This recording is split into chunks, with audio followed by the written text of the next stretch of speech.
Get ready to hear the truth about America on a show that's not immune to the facts with your host, Dan Bongino.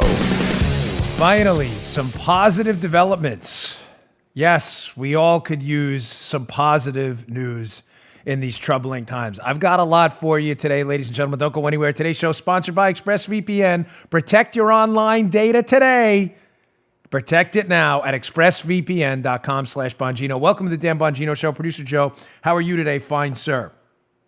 Well, man, I'm just hanging in there trying to fight the good fight and doing well. I know you are, and I will put a smile on your face today. I have not briefed Joe before the show about the good news. I want him to hear it first, too. But there is some positive developments out there. There are, positive developments out there. I got that. I've got some economic news as well. Again, I'm not going to do 24-hour Corona. You can go to a lot of cable news stations for that. We're going to cover some different stuff. I also got an interesting piece of video. Don't go anywhere at the end.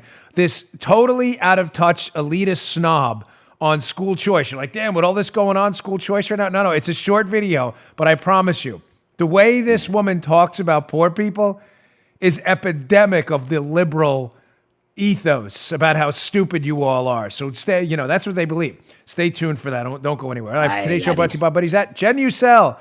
Hey, you've been dreaming about a retinol product for those red patches and blemishes without the harsh side effects? We have the product for you.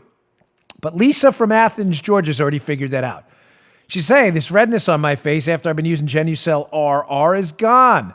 My skin is clearer and brighter. I'm so happy I started using the product. Thank you, Chamonix. Introducing the brand new Genucel. What is RR? Redness Repair. This groundbreaking cream is infused with the next generation retinol effects to dramatically reduce the appearance of redness, hyperpigmentation, and blemishes. Nobody wants those. And the good news is it's effective like retinol, but without any side effects. Click or call now.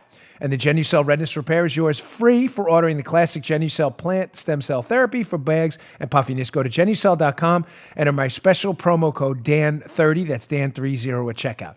And with the Chamonix promise, you only have the redness, bags, and wrinkles to lose, or 100% of your money back. Visit Genucel.com, Genucel.com, that's Genucel.com, promo code DAN30. All right, Joe, let's go.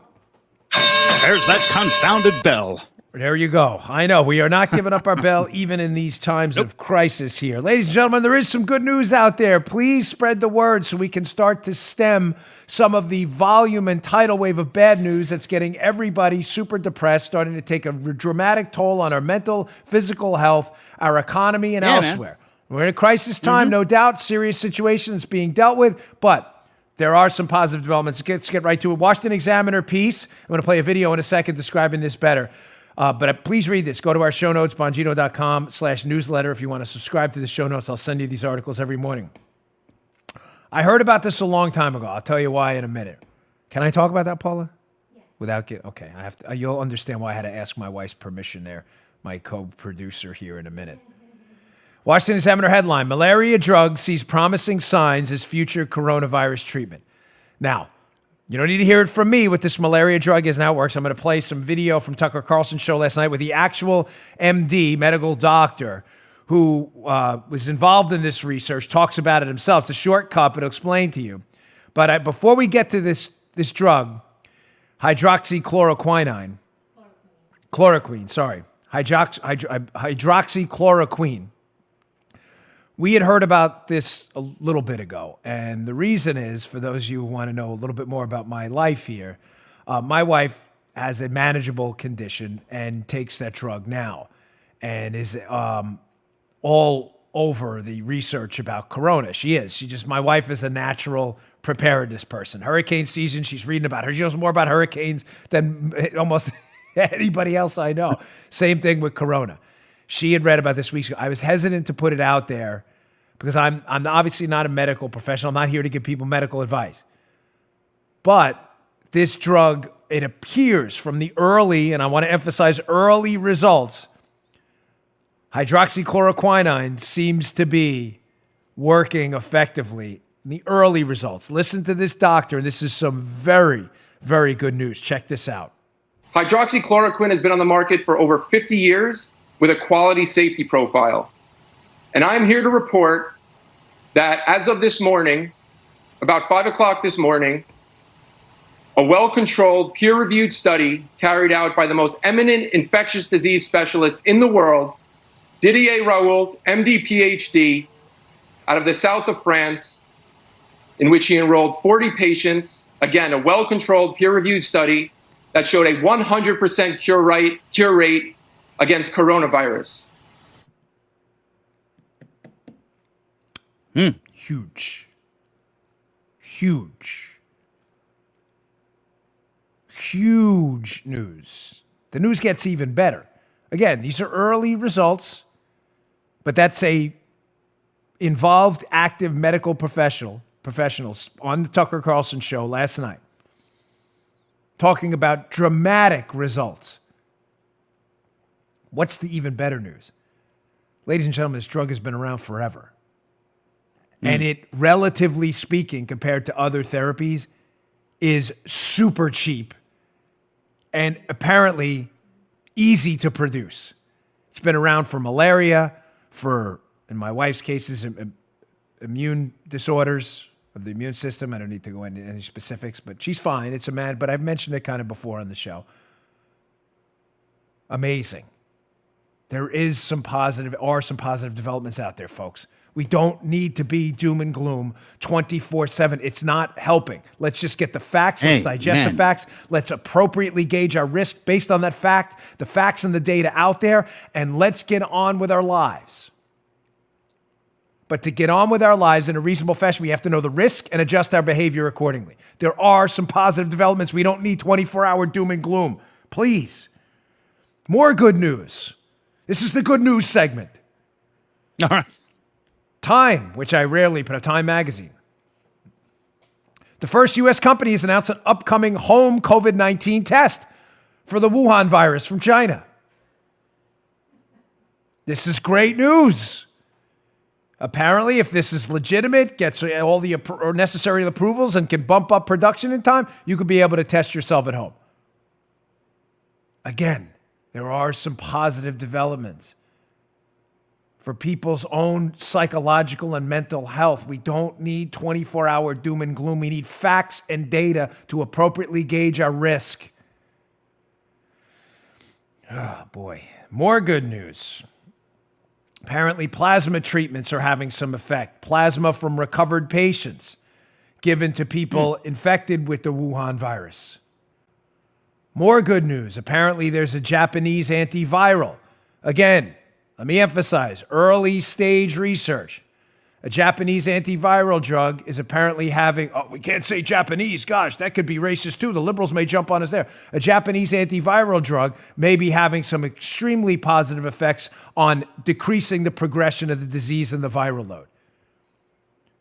Folks, what we need to do now is get the word out there that we're in the process now, due to this global effort, to bridge the process to a vaccine, If we can bridge the process from the outbreak to the development and widespread use of a vaccine with treatments, we may be effectively able to get our arms around this and stop what has been one of the biggest global crises of our time. I'm not talking about the risk level of the virus or anything else. I'm not gauging your health. I'm saying the crisis now is real. Regardless of what the data shows later on about the fatality rate and the contagiousness level, the R0 of the virus or not, it is now bled over into the job market, the financial market, international relations. It's now real. We now need to stem the flow of negative information with some positive stuff so we can get back to some sense of risk assessment here and normalcy in our lives before the domino effect gets even worse. We needed that. Showing you again why, the response hasn't been perfect. Everybody will acknowledge that it never is in a crisis. If it was, we wouldn't have a crisis. The essence of emergencies that are unexpected and information flow in the beginning is typically poor. Not helped at all, Joe, by the fact that China hid some of the information, as I discussed yesterday on the show, and the WHO, the World Health Organization, which I'll show you in a little bit too, tweeted out some information that was inaccurate as well. So, putting this all in the lap of Donald Trump, going, oh my gosh, the early stage response wasn't perfect, despite the fact that the information was not only imperfect, but in fact wrong from a lot of these global, quote, experts, is asinine. but showing you again what Trump has had to deal with, President Trump, in the fight against this virus. Here's an article in the Wall Street Journal. Something I have talked about for years. If you go back and listen to early campaign speeches I did when I was running for Senate in Maryland, this is not new. I'm not a Johnny-come-lately on this. Thomas Burton, Wall Street Journal. Trump sought to expand virus drug testing over FDA objections. This is a real piece. Plan would have expanded the use of investigational drugs for coronavirus, FDA officials said. But FDA officials said the plan would pose a risk to patients. Folks, the FDA is an out-of-control bureaucracy. They do two things now, and they should be doing one. Right now, they're in charge of the safety of a drug and the efficacy of a drug. I get it. We should have some national consensus on the safe use of drugs. We don't want to import. We don't want another disaster like we had with thalidomide. But efficacy, we'll leave that up to doctors. In other words, Joe, once the FDA has determined a drug is generally safe, why is it up to them to determine the efficacy? Let the doctors determine that.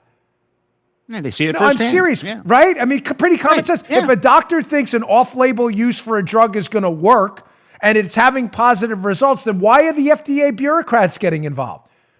Trump has said, and this article is terrific, he's made a simple point.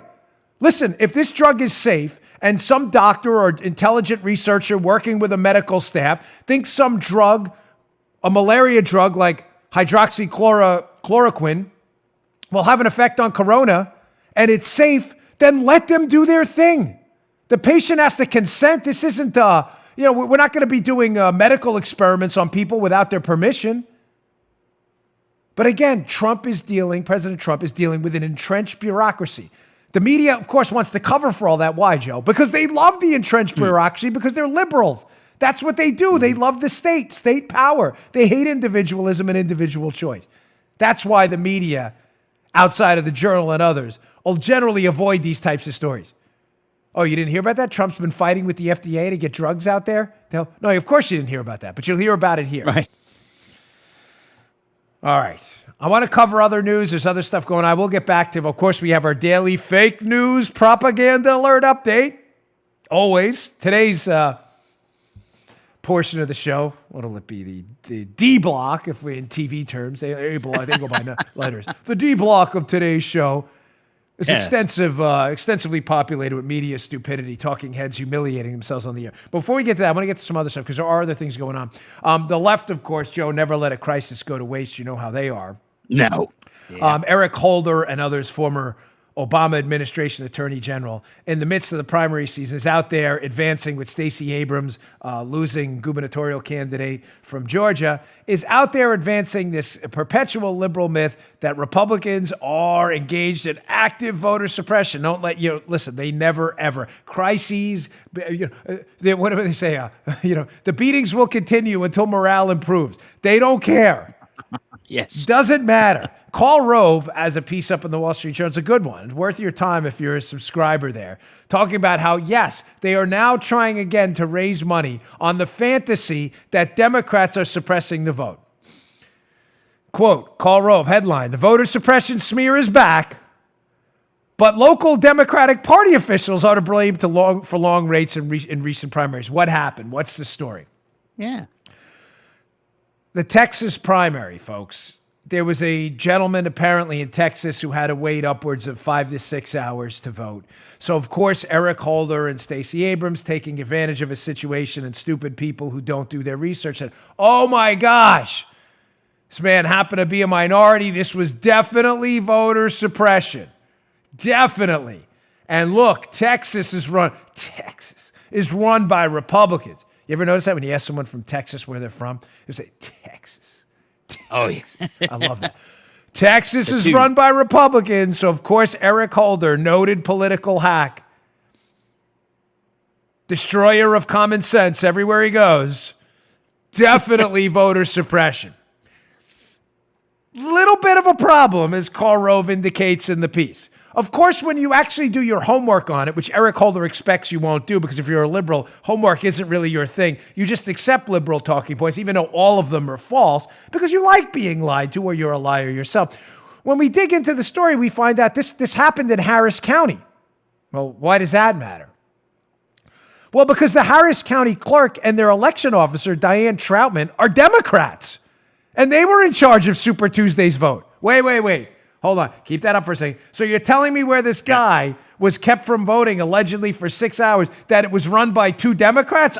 That was kind of left out of Eric Holder's email, which is more hysterical because this lady, this Democrat, ran for office promising to consolidate voting locations so people could cast ballots at, quote, county-wide voting centers rather than at their precincts. So the Democrat lady caused the chaos. Again, left out of Eric Holder's email. Democrat, Ms. Troutman's staff, this is unbelievable. She gave Republicans and Democrats the same number of machines at Texas Southern, though any rookie would know that site would have a much larger Democrat primary than Republicans. I'm going to add, Democrat Ms. Troutman could also have listened to GOP officials who urged her that machines be allocated to locations based on historical turnout. Kind of common sense, no, Joe? Maybe we should put the voting machines, Joe, where people vote. Instead, she overruled them. Again, Democrat Ms. Troutman.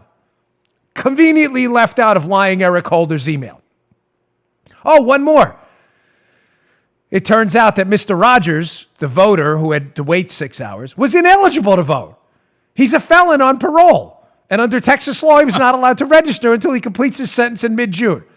Apparently, the Democratic tax assessor and collector and voter registrar didn't check the county's records while he was trying to vote when he signed up. Again, don't let these facts and data, ladies and gentlemen, if you're a liberal, get in the way of your litany of stupid, dopey narratives you expect us all to believe like we're suckers, like your liberal base who falls for this crap all the time.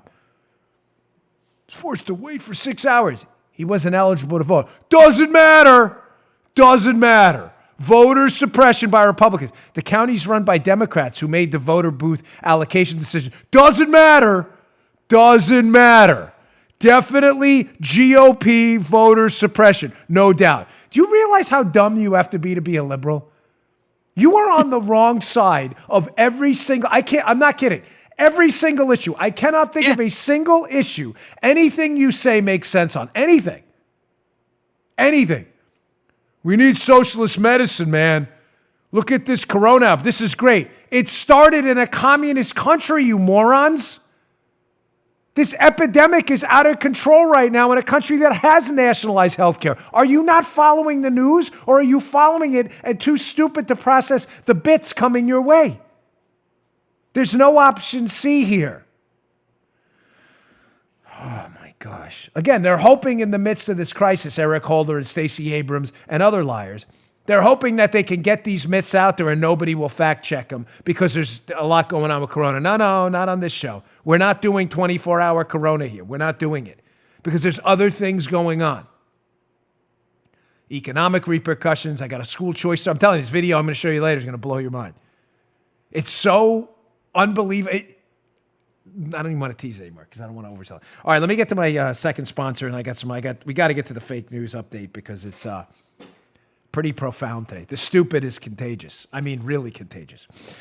All right, today's show also brought to you by Joe's favorite advertiser on our show, hands down, Joe's buddy at Rock Auto, rockauto.com.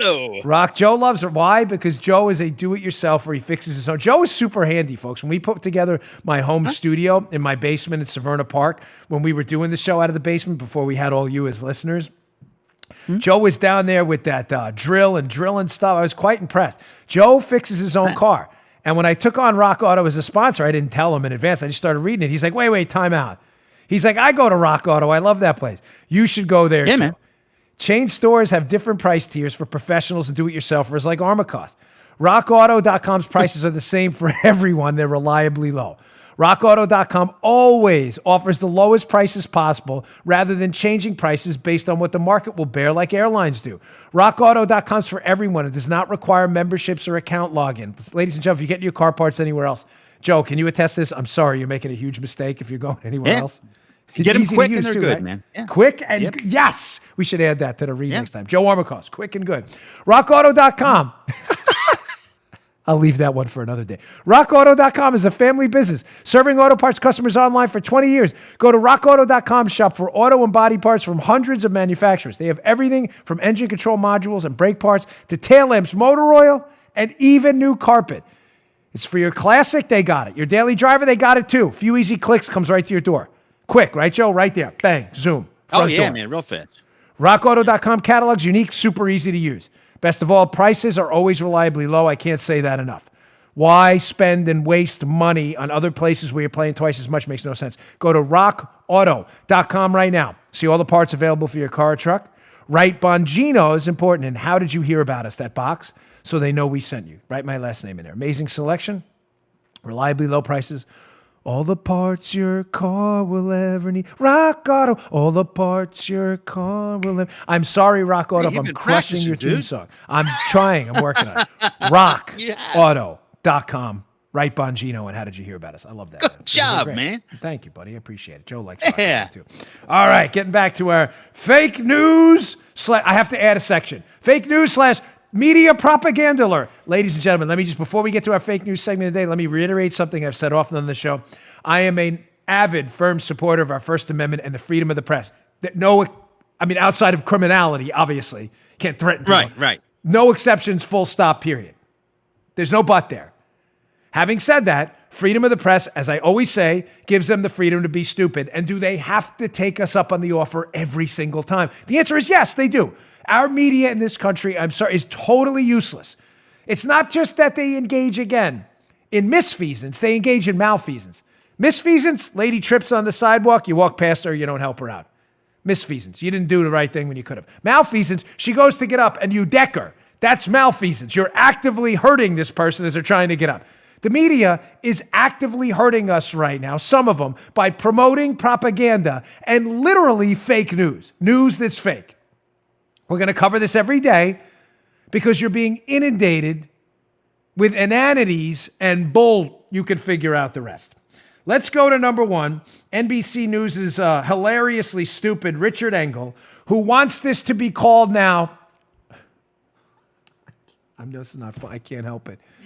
He wants it to be called the Bat Virus. The Dark Knight Returns, the Bat Virus. He wants it to be called the Bat Virus like it's like the George Clooney version of Batman. Bat Virus.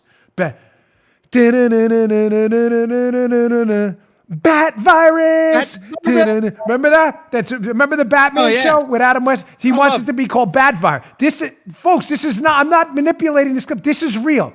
Of course, as I said to you yesterday, China is desperate for us not to get, they're hiding something. They're hiding that they destroyed evidence on the virus and they hid from the world how contagious it was when they unleashed this plague on us. So despite the fact that many viruses, West Nile, Lyme, Ebola Zaire, many of these viruses are named Zika from the regions they came from, China wants to change hundreds of years of convention, or maybe decades, I should say, to be fair, of convention on virus naming because they don't want you to know this virus came from Wuhan, China. I'll explain why this is important because one thing I brought up yesterday I want to bring up today before I get to Engel. I don't mean to be overly verbose about this, but it's important. I'm getting a lot of tweets and stuff. Some people like, should we really be concentrating on this right now? This, what we call it. Yes. I will explain to you why at the end of this segment. It is important. This is not some secondary, tertiary argument, unrelated. Ladies and gentlemen, I'll get to more of it. It's important, but this is important. It's a huge fight. Huge. First, let's play NBC's resident toolbox, Richard Engel, who wants it called the Bat Virus. Check this out. It's easy to scapegoat people, and that is what has always happened when there have been pandemics or epidemics, that foreigners are attacked. Foreigners sometimes physically attacked. If you look at what happened during the Middle Ages, there was lots and lots of scapegoating against an ethnic group or a religious group whenever there were pandemics that affected the society and frightened a lot of people. And China certainly feels that is what is happening now with people calling it the Wuhan flu or the Wuhan virus or the China virus. This is a virus that came from the territory of China, but came from bats. This is a bat virus, not a China virus. It doesn't speak Chinese. It doesn't target Chinese people. It targets human beings who happen to touch their eyes, nose, or mouth. We need a camera on you. Even Paul is like, you believe this? This is actual commentary on NBC News. Yeah. Number one, ladies and gentlemen, people have been attacked throughout human history because of racism and stereotyping for all kinds of stupid reasons. I don't recall residents of Lyme, Connecticut, named Lyme disease spread by ticks. Mm-hmm. I don't recall a mass violence episode in Lyme, Connecticut against the residents of Lyme, Connecticut after Lyme was named Lyme disease. I don't recall that. I'm not sure either that he says, calling it the Wuhan China virus, it doesn't speak Chinese. What? The virus doesn't speak, you tool bag. Are you unaware of this? Do you think it has vocal cords? Did the Spanish flu speak Spanish? This is real commentary. Do you understand? China's behind all of this. Folks, I'm not kidding when I say this. I don't know Richard Engel and I don't know his situation. Remove him from this for a moment. Are journalists out there being paid under the table? I'm not kidding. Why? I don't have any other explanation as to why a concentration camp running regime like Communist China that just unleashed a plague on the world would be the subject of praise almost by media figures advancing their propaganda. I have no reasonable explanation for you. Is it to dunk on Trump? Is it because they hate us so much they prefer the Chinese over?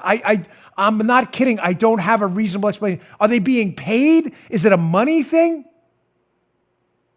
I don't know. I don't know.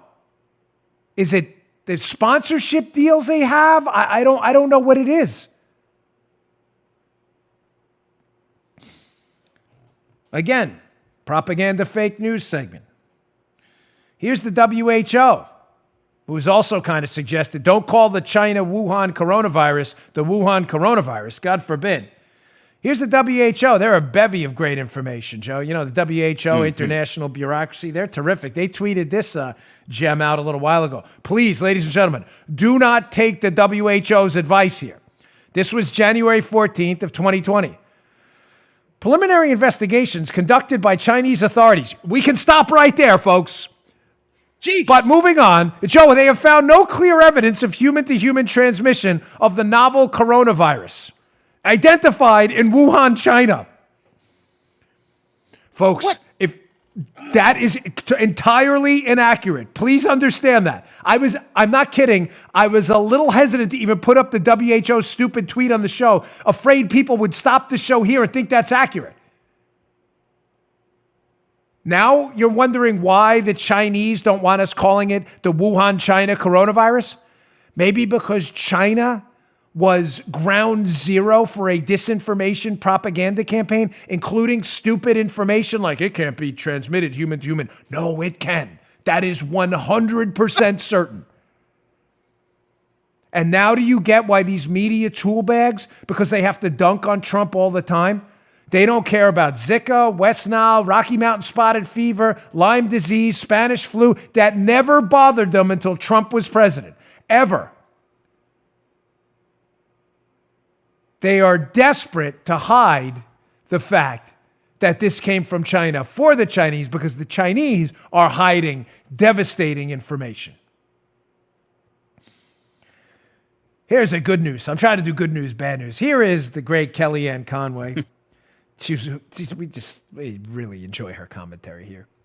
Here is Kellyanne on the, looks like she's near East Executive Avenue in the White House complex. She's asked by a reporter about some alleged comments in the White House where someone called it the Kung Flu or something like that, some dopey name or something. But the reporter's unwilling to say who said it and is unwilling to produce evidence that someone said that to her. So Kellyanne is like, okay, it's kind of dumb to say that, granted. That doesn't help. Chinese coronavirus helps because then we know it came from China. Kung Flu, this is dumb. We shouldn't be saying stuff like that. It's just stupid. Seriously, it's not helpful.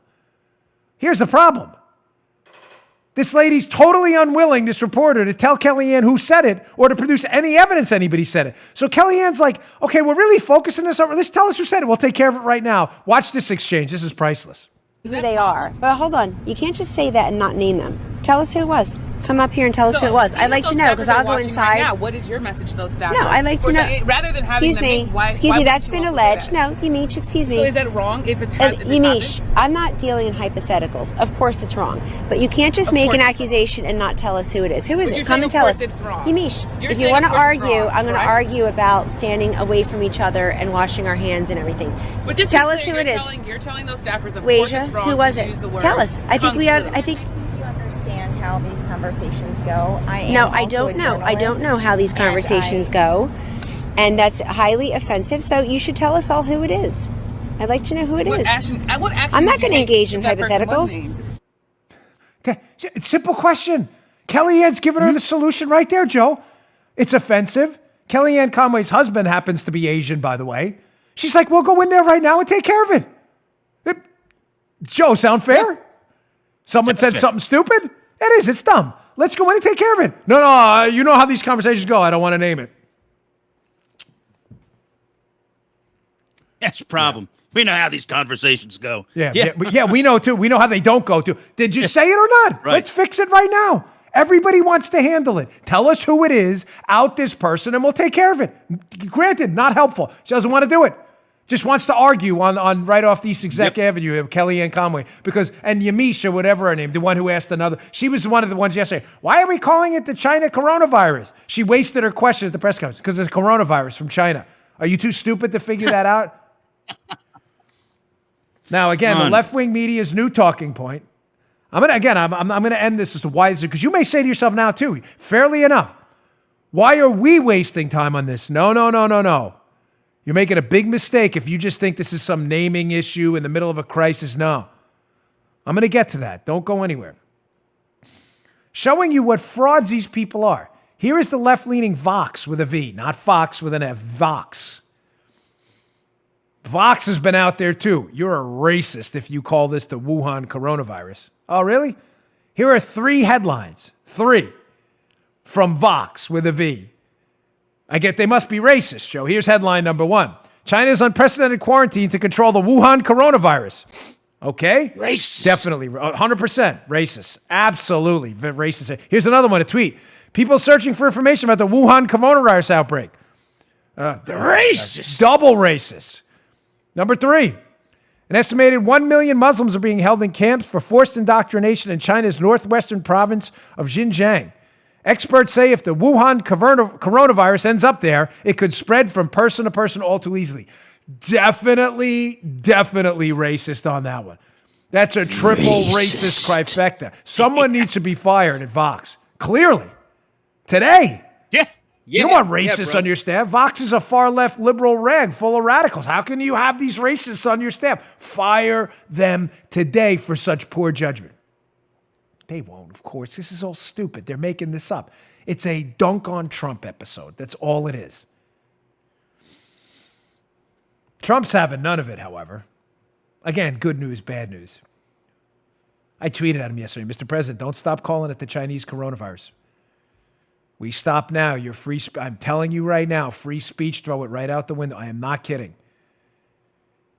Here is the President of the United States yesterday,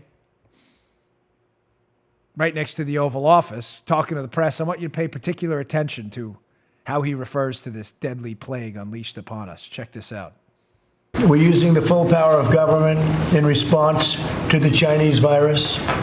I declared a state of national emergency that will make up to $50 billion in disaster relief funds available. He gets it.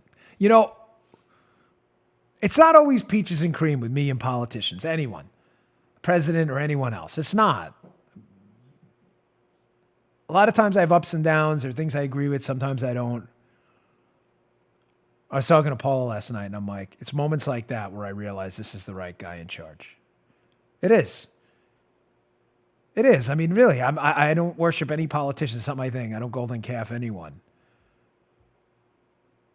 But I'm telling you, I can't think of another Republican politician right now in that position off the top of my head who probably wouldn't have folded under the pressure by China and liberal media propagandist Pravda artists over here to fold and to not call it the Chinese virus. Now, one last video. Here's some good news, too. Here's the hero we all needed today. There's a guy on CNBC. I've never heard of in my life, but he is today's hero of the day. You have a little trophy we can put up? Hero of the day. He's on CNBC and talking about stocks and finances and stuff. And the Pravda-like, again, host of the show, in an effort to spread Chinese propaganda, we're not going to call it the Chinese coronavirus, although it's a coronavirus from China. We're not going to do that here. This guy, whoever he is, I'm sorry, this guy's having none of this stuff. Check this out. I think the one thing we do need to do, too, though, is let's just call it COVID-19, not Wuhan or China or, coronavirus. Let's call it the COVID-19, Kyle. I think that'll bring us all together. Can we do that? Come up with a common name? You know what, Brian, I'll agree with you on a lot of things, but, changing the naming convention for viruses that's gone on for the last 100 years, the point of origin has always helped people understand which virus it is. And the Chinese Communist Party has asked the world, or actually really propagandized the world with this COVID-19. If we start naming diseases after numbers, we're never going to remember what kind of disease it is. I understand.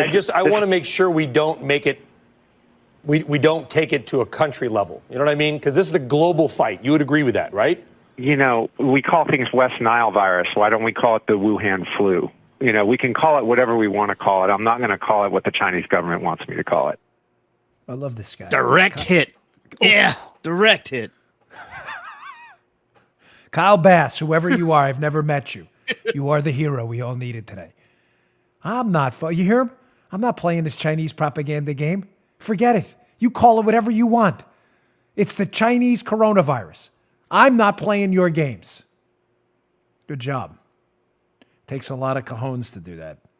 Now, I said I'd get to you explain to you why this is important. Because fair enough, a lot of people are getting it, but and I don't mean that as a knock, because there's a lot of things going on. It is a crisis. And some people, fairly enough, a couple emails, a couple tweets said, why are we wasting time on this? Let's just let it go. No.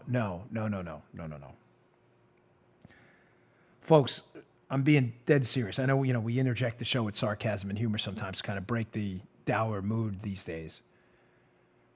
We'll recover from this virus. I opened up the show by telling you we already have potential treatments. Early, but potential treatments that could be life-changing for people infected with this. Literally life-changing.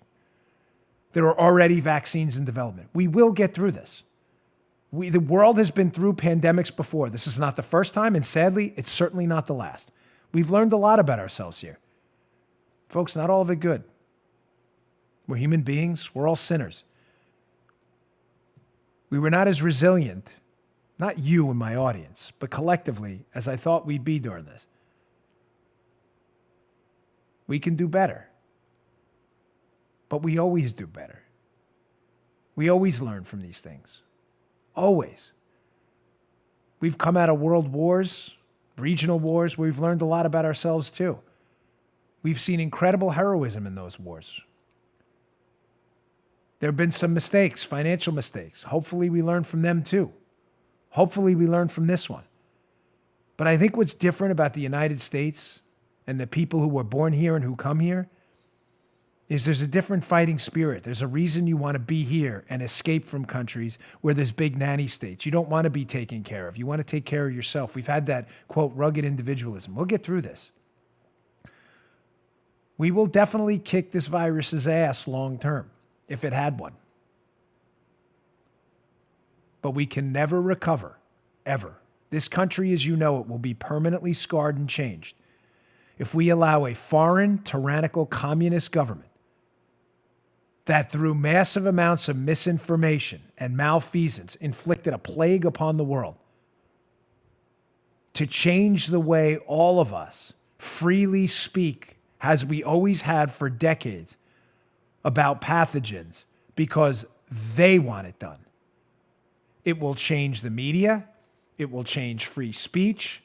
It will change. Free speech, ladies and gentlemen, is not free if it's coerced by people with moneyed interests. It doesn't matter if the First Amendment changes or not. The Constitution, ladies and gentlemen, and the First Amendment, I'm sorry, it's a piece of parchment that only matters if we believe it matters. You can say we have the right to free speech all you want, but if we allow Chinese propaganda and moneyed influence in China and worldwide tyrannical influence in China to change the way we speak permanently because they wanted to avoid any accountability for the plague they unleashed upon the world. It is over. The First Amendment is meaningless. It is worthless. It is not a right if we don't believe it's a right. I don't waste my time on social media, on Twitter, Parler, Facebook, and I don't. When I tweet about, so you'll see it, if you follow me on Twitter and Parler, you'll see it comes in clusters. I'm at Bongino. I have not stopped tweeting about this for 3 days because there's a bigger fight out there. We will get through this. We're doing everything we can. We will not get through this if we allow our media to be bribed or bought off by a foreign government that is clearly not our friend.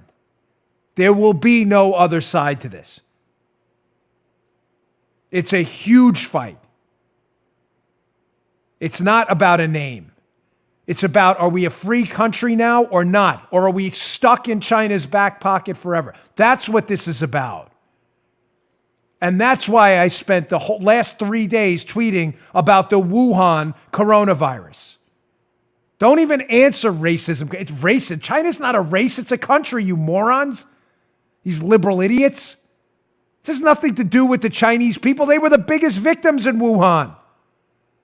It's their tyrannical government, and everybody knows it. It's a bigger fight.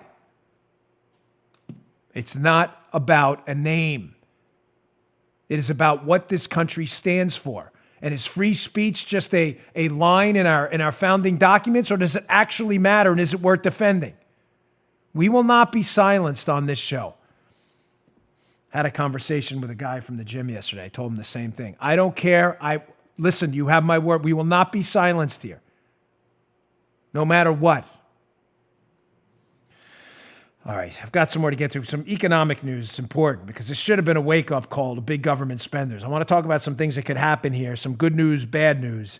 It's going to require some guts in D.C., but this is going to be an important segment. Stay tuned. We got one last sponsor today. Our friends at, Ali. We love Ali. Why? Because we've kind of like semi-adopted my mother-in-law's dogs, Baby and Linda, who we love to death. They're so cute. They're a little older, but they've never looked better. Why? Because we feed them Ollie. They won't eat anything else, as a matter of fact. Ollie, O-L-L-I-E. We love Ollie. Your dog's health is as important as every other member of the family. It starts with what you feed them.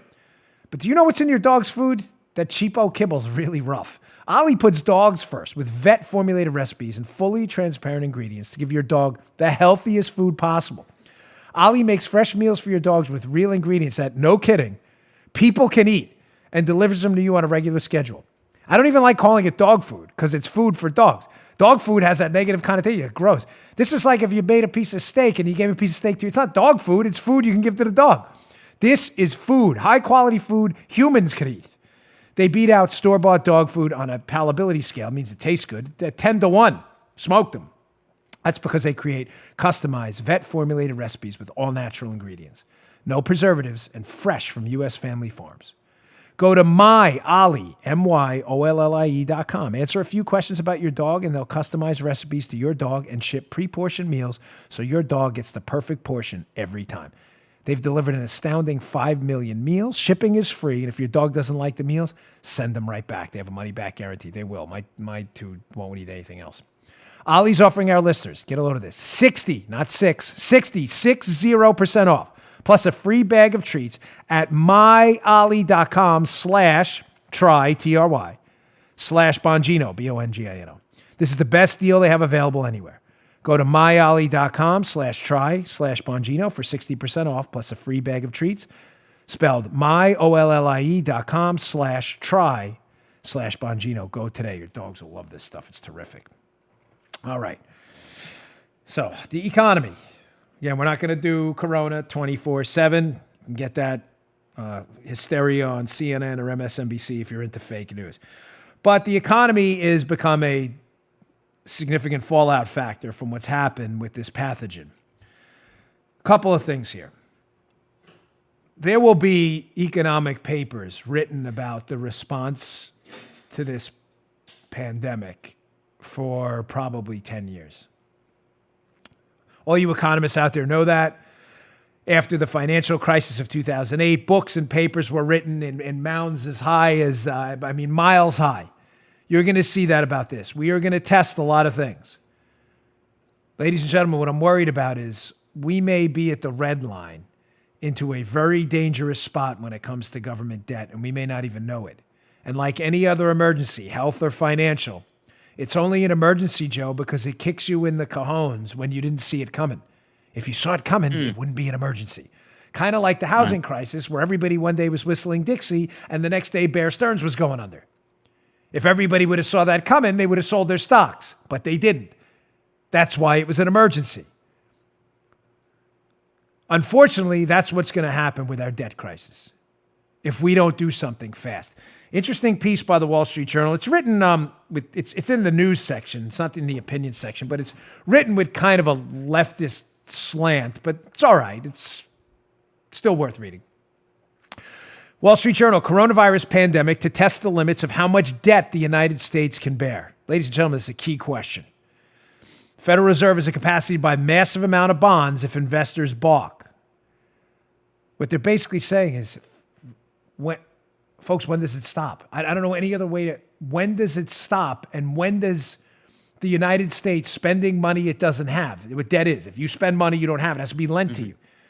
People are buying U.S. bonds, giving the United States government money, both domestically and foreign governments. The United States is spending it. It owes those people money. How much can you spend that you don't have before your entire house collapses? Again, it's not difficult to understand on the micro level. There comes a point where individuals who've taken on so much debt declare bankruptcy. Why? What typically happens? They lose the ability to pay it back. When they lose the ability to pay it back, interest charges starting adding up. Sooner or later, the interest is more than you can pay every month. So what happens? The interest you don't pay gets piled into the principal, which leads to more interest you can't pay, which leads to a spiraling out of control of your debt. And remember, don't ever forget, all debts are paid. Don't be a liberal here like some of our liberal listeners don't understand that. All debts are paid. As Milton Friedman would say, either by the debtor or the creditor. Either the person taking the loan pays the debt back and pays it, or the person who lent you money and never gets it back paid the loan. They gave you the money, it's gone. They never got it back. All debts are paid. All. No debt is canceled. Ever. The question now, how much debt can we take on? And if we are reaching the red zone, and we don't know it, like we didn't know we were reaching the housing crisis red zone either, when does that day come? From that piece, I've warned you about interest rates, how interest rates will be that sign. The problem is interest rates jump quickly, and once they jump, it's hard to get them under control again. Quote, talking about all this government debt we're piling on right now. However, there is a risk. Bond investors could revolt against the sheer scale of bond issuances from the Treasury that's about to hit the market and demand higher yields on those bonds in return. That would mean, I'm going to translate this for you in a minute. That would mean higher interest costs for the government and for many other kinds of borrowing benchmarks to Treasury securities, mortgages, car loans, business loans. Economists call it crowding out when government borrowing hurts the private sector. Bingo. You hear the term bond vigilantes and things like that. Ladies and gentlemen, people who hold bonds are the people lending the government money to spend it doesn't have. Could be you. You buy a government bond, you're lending the government money. Could be foreign investors, institutional investors, retail investors. You are lending the government money. At what point, as this article accurately states, do people investing in those bonds, expecting to get their money back, all debts are paid, at what point do they say, they're never going to pay this back, and start to panic? Then what do? They try to sell their bonds quick, which floods the markets with bonds, which all of a sudden you see prices and yields move in different directions. Either totally collapses the prices of these bonds. Yields go through the roof. Why? Because the government now was lending money at, say, 1%. Was borrowing money at 1% from people. You're lending it to them. Joe, stop me if it doesn't make sense. All of a sudden, when people start to panic and realize they're not going to get their money back, they're like, no, 1% isn't good enough anymore. This is too risky. I want 5%. And then the other guy panics and goes, 5? No, I want 10. And then the other guy goes, no, that's not. I want 15. Now, all of a sudden, the government's borrowing money at 15%. It can't possibly pay back at those interest rates. Do you have any idea what $23 trillion looks like at 15% interest? Oh, is right. Do you have any idea what would happen?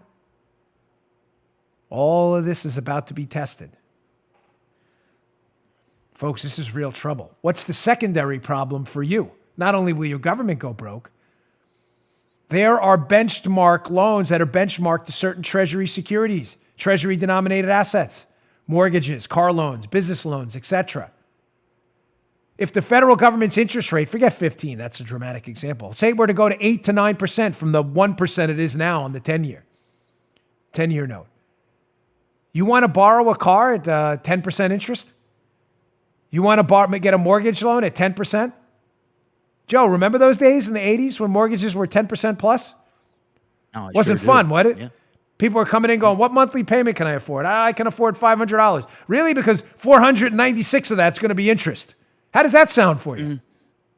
Those days were real. So for our younger listeners, who I love having on the show, in college now, go back and look at mortgage rates in the 80s. You grew up in the 3-4% mortgage era. That wasn't the 80s. My aunt got a mortgage at, 14-15%? Yeah. Yeah, sounds about right. Yeah. Would crush our economy. That's going to happen when investors start to wake up that the government has a certain red line of debt where the investors start to feel they're not going to get paid back. The only question here is what number is that red line? And when it hits, none of us are going to see it coming. 1%, 2%, 5%, 10%. That's how it happens. Like that, in a snap. Now, you would think this would be a wake-up call for big government spenders in both the Republican and Democrat Party, because they're in both parties, sadly.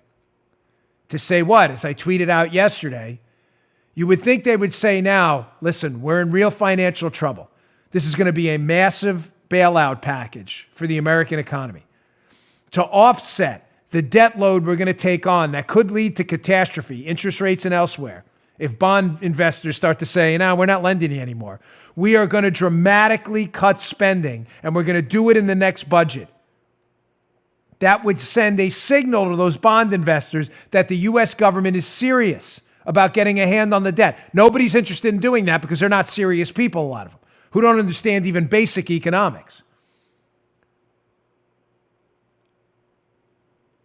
They won't do it. They are going to spend you up to the red line, and the only thing that's going to stop them is when people stop lending the money demanding 10% interest.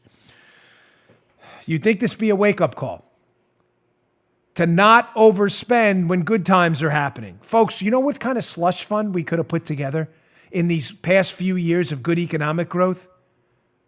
And under the recoveries and in the Bush year, even under the dreadful recovery in the Obama year, the worst in America, and we still recovered. It was less than 2%, but we did. Do you know how much money we could have squirreled away if we would have simply reformed our spending processes? We didn't. Now we have nothing. Interesting article in the Journal. It's a proposal from John Cochran, who does great work, talking about how, listen, there are other proposals out there that could make sense. We can't just keep throwing out money like this without any sense of what the end result's going to be. John Cochran, how to treat the financial symptoms of COVID-19. Goes on. Takeaway number one. We need to make a lot of this stuff loans, folks. We just don't have the money. It's not going to help these businesses if we start spending trillions of dollars we don't have and they can't get loans later on. He says money troubles spread like a virus. When a business can't pay, its creditors, employees, investors, and banks are all in trouble. And if people worry the banks and other institutions are going to fail, they run to get money out, and then we have a legitimate crisis, a real crisis, financial, not health. If a wave of businesses fail, those businesses aren't around to turn back on again. People who are fired need to find new jobs. Bankrupt businesses need to reorganize and find new owners, managers, and employees. Businesses that can reopen must find suppliers, and everyone needs credit. All this takes time and resources and drags down the economy. I'm not saying any of this is inevitable. I'm not saying the government has a perfect solution right now. I'm suggesting to you that whatever we do right now should be matched by concrete legislation in the future, put down on paper and a promise to the American people to cut this spending later. Government spending. Here's this part about the loans and liquidity. Right now, ladies and gentlemen, there's a liquidity crisis, meaning people can't get access to cash they need in businesses. No question. But he says lending is better than transfers. Since loans must be paid back, larger amounts can go where they're needed. Small Business Administration loans are a good start, but most businesses and most employment is large business. Large firms are often even more cash poor and hock to nervous creditors, and they're harder to replace or revive if they fail. Lend with the head, not with the heart. People may seem more worthy than corporations, but we need corporations to hire people when it's over. We need to protect your job. We can work on programs for the individuals as well. Payroll taxes, tax credits in advance. I have no issue with that. It may be a good idea right now. This is not a crisis we imposed upon ourselves. It was imposed upon us. I have no issue with that. But falling into partisan talking points based on stupid economics, liberals are pumping out there like, this isn't a bailout for corporations. Where do you think these people work, you liberal knuckleheads? You want everybody to lose their jobs? I have my own corporation. We work for a business. Corporation, so evil. You want to lay off all the Ford employees? We got Ford, a corporation. We really stuck it to them. What are you, an idiot? Those gas companies, get them out of business. Pharmaceuticals, they're all evil. You want to fire, half the American workforce because of your stupid talking points? Oh my gosh, the insanity out there is crazy. All right, I'm running out of time. I got to move on here. I know I had some other stuff, but I'll have to get to it tomorrow. Quick TDS update, Trump derangement syndrome level 6. I may have to add a level 7. Here is the, I don't even know how to describe this guy.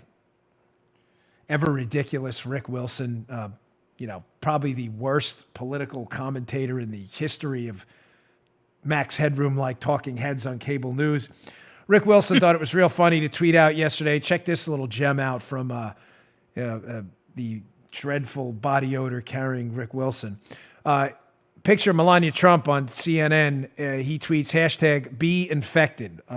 Yeah. Okay, Rick. That's how Rick is. Now, again, jeez. Yeah. But that's who Rick is. I told you the story a couple times. I'm sorry. It's like one of those transformative moments. When I was in graduate school for psychology, one trial learning is almost unheard of in human beings. One trial learning is like, if you learn to hit a baseball, Joe, can you learn how to hit a baseball like a major leaguer in one swing? No. One trial learning is almost unheard of. You don't learn a math problem in one swing. You don't get one trial. There's one thing in nature that is really bizarre. Taste aversion. We can learn that in one trial. It's a defensive mechanism to stay alive. In other words, if you taste something that gets you sick, this happened to me when I was a kid. I ate a piece of awful bad cheese. I never ate cheddar cheese again. Not a joke. Your brain learns in one trial, in many cases of eating food that poisons you, to never touch that food again. It's a natural selection mechanism. But that doesn't happen anywhere else. You don't learn to do a podcast in one episode. Why do I bring that up in reference to Rick Wilson? Because I learned to avoid Rick Wilson in one trial. When I ran into him in the Delta terminal in LaGuardia about 4 or 5 months ago, and his body odor was so bad. It's not a joke. This guy had a cloud of BO around him that it was really tough to take. I'm just throwing that out there. Rick thinks I'm obsessed with it. It was so bad, I can't get the corpse-like stench out of I learned it in one trial. I will be avoiding Rick and his bubble anytime I see him in the future because it really was dreadful. But it's not a joke. That's who Rick Wilson is. He's like that character from the Peanuts. What was it? What was the smelly guy? What was it? Pigpen. There you go. That dude. That's right. All right. Last story. I told you I'd get to this video. It's important. Where is it? Here we go. So, folks, school choice is a big deal for me. It's always been a big deal. Why? Because I'm a de facto product of it. My family didn't have a lot of money. Local Catholic school took us on. We didn't pay all the time. Sometimes we did, sometimes we didn't. But really, I can speak the English language, and I believe have been a success, relatively speaking, I guess. I don't want to engage in self-praise, but because of teachers, great teachers, and people who taught me in good schools, because I had a choice. And I wish that on others as well. It's been a big issue for me in a long time. But I have never seen a short piece of video so sum up biased, identity politics-laden, class warfare, liberals. Yeah, let's honest, that's liberals. Liberals fight against school choice better than this 10, 15 seconds of video where this woman who apparently doesn't like school choice, listen to what she says about poor people. This is really hard to believe. This is, by the way, hat tip. Who was it? Corey? I'm sorry, I forgot your name. I'll put it out tomorrow. I saw it on Twitter, and this is just worth your time. I don't know this woman, and I'm not impugning her character or anything. I'm just suggesting that this is really endemic of a real problem if you actually believe this. Check this out. I'm troubled by the lack of oversight. I'm trying to figure out how the outcomes will be measured and what controls are in place for spending public money. I think everybody in this room knows what happens when poor people are given a choice. And I think that this bill I think it's a bad idea. Listen, she may be a very nice woman. I'm serious. I'm not looking to make someone an infamous viral star, nor should anybody do that or target anyone. She may have just said something dumb. But folks, I've heard commentary like that when I was hosting a terrestrial radio show and school choice came up over and over. Well, we can't give them. Well, them? Who's them? It's us. It's not them. What do you mean them? Like it's an alien species? We can't give them school choice. We all know what's going to happen to poor people if you give them a choice. No, we don't. Please explain. We were poor. It worked out pretty good for me. Really bad. I mean, unfortunately, that's how liberals think. Hey, thanks for everyone who watched my YouTube yesterday. YouTube did really well. I think you liked the ending. Me and Paula playing up on Joe Biden's failure to get off the stage. We appreciate it. Please subscribe to our YouTube channel, youtube.com/Bongino. We really appreciate it. It's free, of course. We're trying to get to 400,000 subscribers. We're almost there. Got less than 20,000 more to go. We really appreciate it. I'll see you all tomorrow. You just heard The Dan Bongino Show. You can also get Dan's podcasts on iTunes or SoundCloud. And follow Dan on Twitter 24/7 @DBongino.